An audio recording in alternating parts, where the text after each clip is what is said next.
Welcome aboard Boat Club Trafalgar's More Time Out Tips and Tricks video series. Get ready to dive into some nautical know-how to make your boating experience even more enjoyable. So without further ado, let's get right into it. How to approach and tie onto a swinging mooring. Approaching the mooring should be done about 6 to 8 boat lengths away. Prior to approaching the mooring, we want to brief our crew, or in this case, with just me on board, I will prep everything ready to tie onto the mooring. When approaching the mooring, we want to be going into the strongest element, which in this case appears to be the wind. We can also get a bit of a direction as to where the wind or the strongest element is coming from, because yachts that are on swinging moorings tend to face into that element. So we can use these yachts over here, and we know that we want to be heading into that direction. I'm now going to prep the boat for catching the mooring. I want to have my boat hook ready to grab the mooring and the bow line. I now have everything that I need to moor up on a swinging mooring. My rope nicely tucked to the right hand side of the boat, and the boat hook. Because I'm alone on the boat, I'm going to bring the swinging mooring to the starboard side of the vessel, because that's the side that I'm closest to, and from there I'm then going to grab onto the mooring and pull myself along to bring it to the bow of the boat so that we swing nicely facing into the strongest element. Let's approach the mooring.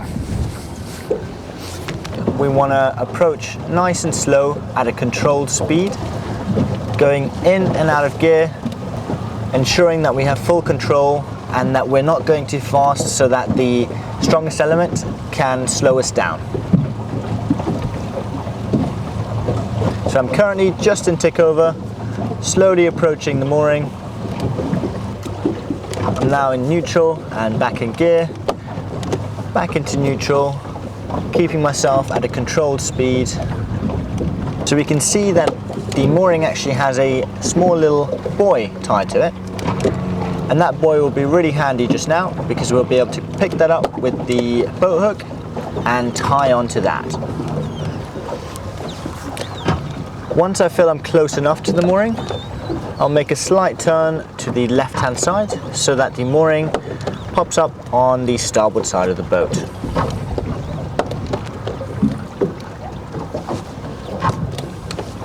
So I'm now turning the boat to the left. I have my boat hook ready.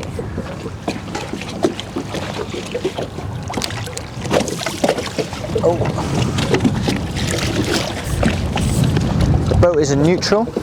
We still have a little bit of drift, which is perfectly fine. I will now turn off the engine because we're on the mooring and start pulling it to the bow of the boat.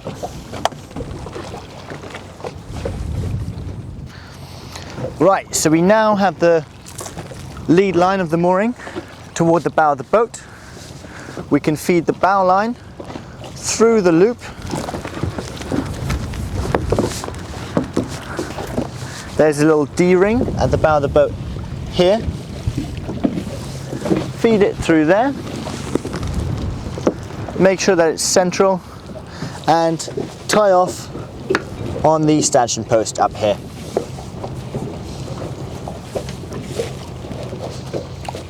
Cool. So we're nice and tight on there now. Nicely secured onto the mooring. We're not going to hit any other boats. We could increase or reduce the amount of line that we have attached to the mooring, or even go directly onto the actual mooring. Totally up to the situation that you're in at the time.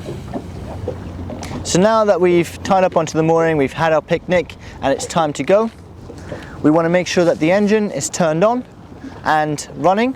Obviously, if we have someone else on board, we want them to have their kill cord on and ensure that they are in control of the vessel.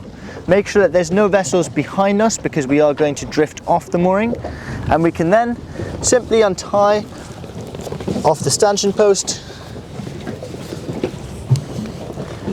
bring the line back through the loop,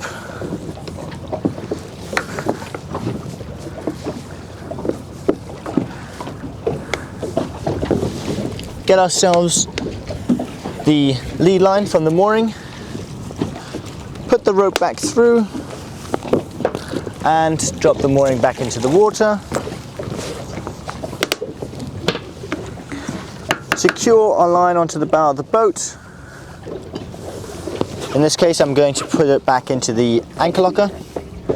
That way we don't have any dangers of it going into the water while we're heading along. And we are now free from the mooring and good to head off. That's it for today's Moor Time Out tips and tricks video. Don't forget to subscribe to our YouTube channel to make sure you stay up to date to any of our latest videos.